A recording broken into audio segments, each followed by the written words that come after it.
What's up, peeps? How's it going today? Well, I had a few minutes before I have to go pick up my kids from school in a little while. So I decided I would talk about the now, right now, before I go to the school then. Talking about the now, I guess now I mean this now.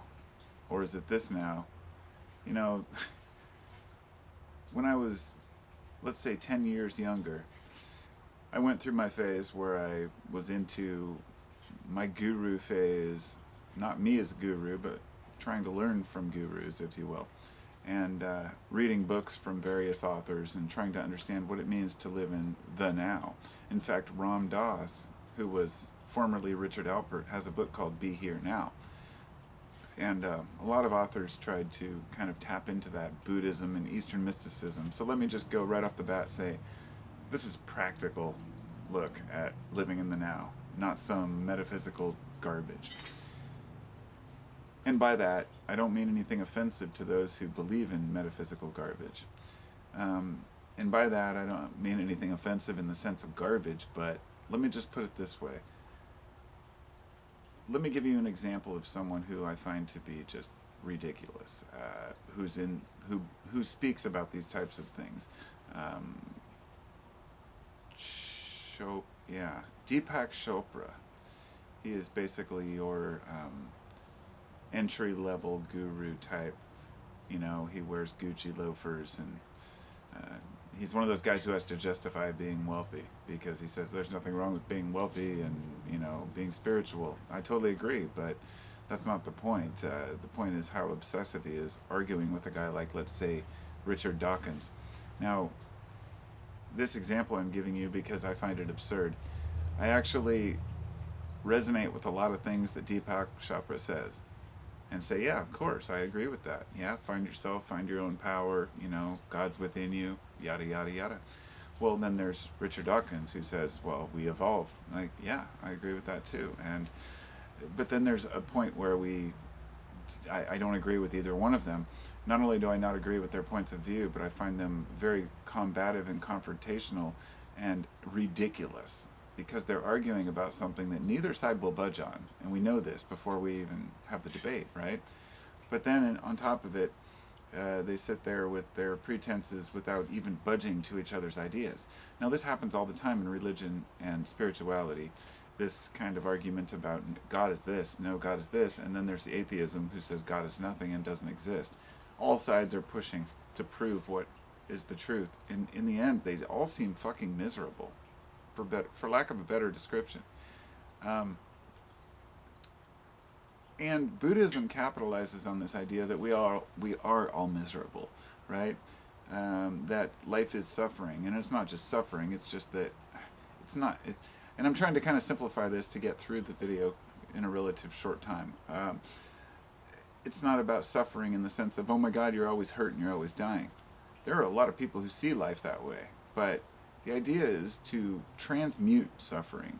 And this is what they taught in the mystery schools of, you know, a couple thousand years ago, let's say, during the ancient times with these, you know, secret societies who everybody's so suspicious of. In the end, really, they were just trying to escape the persecution of religion, who would burn you at the stake if they found out that you were into anything different than the church. So these people were trying to find power within themselves, and dare you come to the church and say, hey, by the way, the power's within you to find your power in the now and in the moment, and to live the life that you have right now. And it would become this big argument about the afterlife or whether there's a heaven or a hell, and I definitely don't want to get into that. But within the spiritual community, there's an argument against not just religion, but atheism, and they're constantly trying to prove who's right and who's wrong. And I find the entire, the spiritual community, if you will, is just mostly full of shit. And they're just people looking to understand and find community in something that they don't understand. Welcome to the rest of the world. You know, we're all in the same boat. If folks who are within religions and folks who are in the spiritual community and folks in even an atheist community, for example, if you're an atheist and you've actually taken the time to join atheist blogs and atheist communities, you're obviously letting religion affect you to a huge degree to spend time out of your life to go talk to other atheists. There's nothing wrong with that. It's finding community that is the common thread between all the groups. And this is what we have to realize about each other. It's about accepting each other. If people start accepting each other's beliefs, then, of course that's never going to happen. But let's move on. Let's get to the now. What is the now? Living in the now is something that's constantly talked about in New Age beliefs. And in a nutshell, it really just means being aware of yourself in the moment. It has nothing to do with not thinking about the past or the future.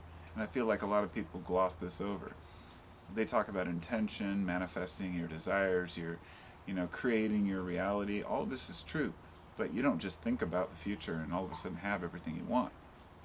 You think about ideas and then you figure out how to make them happen.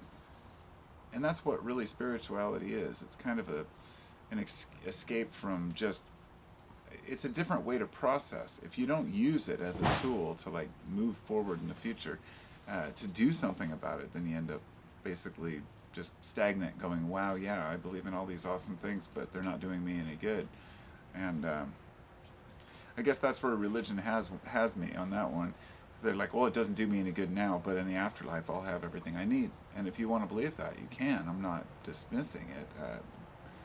I don't agree with it or believe, but you have every right to believe whatever you choose. And I think that's one of the greatest things we have, is the freedom to choose. It wasn't always that way. In this nation we can choose where I live, but in some places you'll still be burned if you burned alive in the streets if you say you believe in a different God or in no God, and maybe this is why people rebel so much in atheism. But I know I keep getting off track, but it's important because there's this dissonance between relationships between religion and atheism, and then what you would call agnosticism, which is basically, I just don't know, I'm not sure. I hate the terms because we get into semantics, and semantics is wordplay, and wordplay gets confusing. And when you get confused, you can't discuss the issue at hand without getting off track. So what I'm talking about is there a personal God out here? Is there no God whatsoever? Or is there a consciousness that pervades everything that we just don't understand? Maybe, maybe not. None of that really matters, because we are all in, whether we believe in one or the other, or any of the all three, or anywhere in between, we may not agree on those, and we may never agree on those, but we can agree on one thing: we all exist. This was the basis for Descartes when he said, I think therefore I am, cogito ergo sum. It's about understanding not just, oh yeah, I exist, but the only thing I know for sure is that I exist. And since I know I exist, I can't know you exist. But if we both think we exist, then we can work together to exist in a better place, if that makes sense. And that's what living in the now is, in a nutshell. I'm very much trying to, it may seem like overcomplicate what it means to live in a state of awareness, but it's not. It's being constantly aware of your neighbor, having compassion for each person you encounter, realizing that a person may not be out to get you, but they may be in some circumstance where you're misinterpreting the situation. You may get a text or a message out of the blue, and you take it personal because you take it out of context and you don't understand what it really means. All these things are important that we acknowledge, because if we can't be honest with ourselves, which generally we can't, then how the hell are we going to be honest about understanding others? And so I guess what I'm saying is give each other a break. Try to understand each other on a different level, Don't be so quick to judge, and eventually you'll start seeing your actions. In other words, if you observe your actions, you will start to see the faults that you have when you make error in judgment. And when you start to see those faults, all of a sudden you'll start to want to mend those faults. Once you start to mend those faults, you'll start looking at yourself from the outside in every situation you're in. Once you start looking at yourself from the outside in every situation you're in, then you will have basically what I would consider the meaning of a third eye. That is spiritual insight to me. A third eye is basically seeing yourself, looking inward, which is seeing yourself from the outside, if you will. A lot of people might disagree. They might believe in some kind of spiritual awakening where you become complete consciousness, or their belief in or interpretation of enlightenment. And you're welcome to that interpretation as well. I consider it bullshit, because even if you can reach a state of complete awareness and bliss and enlightenment, once the balance is gone, in other words, you always have to have some suffering or some down in order to have the up. Everything has, a direct opposite, if you will. Not direct, but there's no darkness without light, vice versa. We can't live in a state of eternal bliss, nor would we want to. And the idea in Buddhism that we want to leave this world, maybe that's true, maybe not, but I honestly would like to reincarnate if I can. I don't believe in Buddhism, and I guess that's the point. I'm kind of poking a joke. I wanted to mention in this video, I think that we need to take Buddhist principles and ideas and apply them to the Western way of life, because of what science is. An amazing tool that has brought us some phenomenal things, and even the Dalai Lama loves science. He likes taking cars apart. He likes the internet. He highly reveres what progress we have had, because he knows that we have to embrace it. So even Buddhism itself should recognize that. But I've had people say, well, you want to take the best parts of all religions and Buddhism and twist it and make it work for you. Hell yeah, that's exactly what I want to do, and everybody should do the same thing. We should all be seeking the best parts of the things we hear and making them work, because we know in our hearts what's right and wrong when we're harming other people and ourselves, and we have to start being honest with it.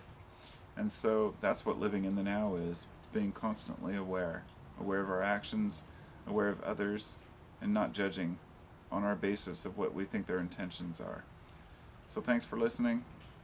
I'm going to head out now, go pick up my kids from school, and try to be a good dad too. Be well.